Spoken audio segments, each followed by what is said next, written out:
Hi. In this episode, we're going to show how you can check disk usage. Disk usage allows you to display the amount of size that is being used up by your files and directories. The command that you're going to use is the du command. This estimates and displays the disk space that is being used by your files and directories. It gives an easy view based on the number of kilobits, megabits, or gigabits for easier reading that your files and directories are actually taking up.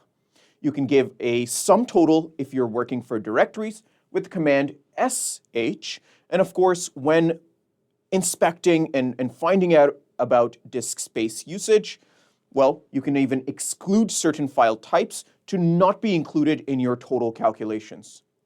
In the upcoming lab, we're going to show how to use the du command in order to estimate or get an idea of the disk space that is being used by your files and directories.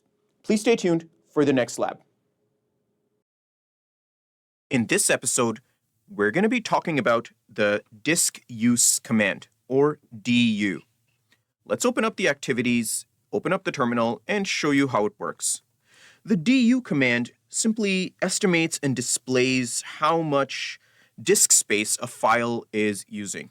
So I can actually point to a file and just say, hey, can you please tell me the var log directory, the disk use statistics? And by the way, you can also include the same switches as other disk checking commands, such as h for human readable.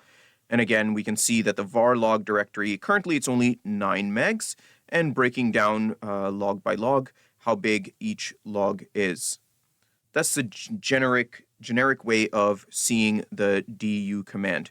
You can also use du -s to have a single total for a specific directory. So we can again say, hey, show me the total for var log. And again, sometimes permission will be denied. I'm actually going to run sudo behind it. But we can still see our answer down at the bottom that it's about 9 megs, the var log directory. And again, reading all those files actually adds about 0.8 megs to our total. All right, so this is using the du command to estimate and display the disk space used by your files. That concludes this episode. I want to thank you for watching, and I'll see you in the next one.